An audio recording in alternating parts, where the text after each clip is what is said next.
know too much, but what do you know about them? Yeah, as I said, not too much at all. Obviously, with the 40 nations in the pot, weren't really sure which way it was going to go, so we haven't done too much work on prospective opponents yet. But what we do know is that, from our perspective, for the last 18 months, we've worked really hard to be just as good off the field as we have on the field, and some of those challenges and some of the stuff we've learned over the last 18 months, we're going to have to put into practice now, because our planning will have to be spot on in terms of getting into these places and making sure that the team's well prepared. And in terms of the football side of things, look, it's an international game, and we'll prepare for it as well as we do any other game. But it'll just be seeing how we can get around to these countries and make sure that from a preparation point of view we don't leave any stone unturned. Yeah, OK, just on that then, Ange, how do you prepare for these nations? Do yourself or does a group from the FFA head to these separate nations and work out where you're going to be training, based, etc.? What's the process starting from now?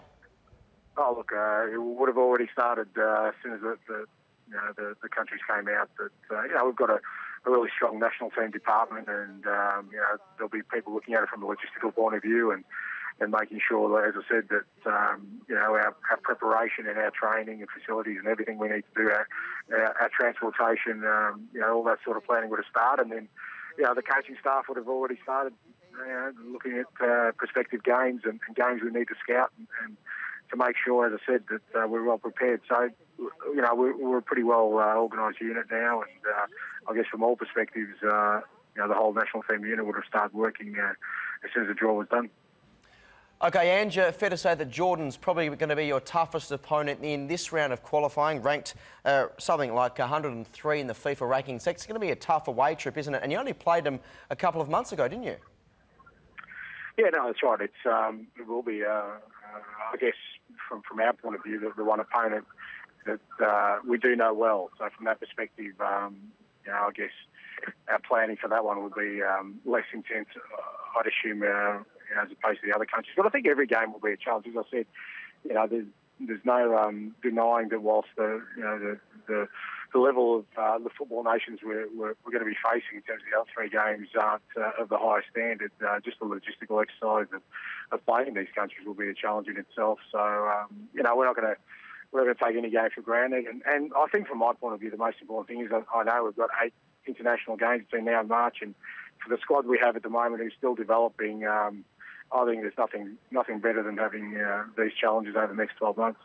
And just finally, Ange, we mentioned off the top, if you do finish top of this group, you also qualified directly for the Asian Cup in 2019, which is a nice little cherry on top, won't it? Oh yeah, look, and we are Asian champions, and there's a responsibility with that too. I've already spoken to the representatives of the other nations in our group, and they're looking forward to hosting us because they know that the champion country of the Confederation will be there, and it's up to us now to make sure we live up to those standards on and off the field. And as you said, the carrot of qualifying for the next phase and also the next AFC Asian Cup, we've already qualified for the Confederations. It'll be an exciting 3 years of Confederations Cup, World Cup and Asia Cup. So, these games are important in that process. All right, Ange, it's hard to believe that Russia 18 were already in preparation, but thank you very much for your time this evening. Yeah, good on you, Tom. Thanks, mate. All righty, let's talk AFC.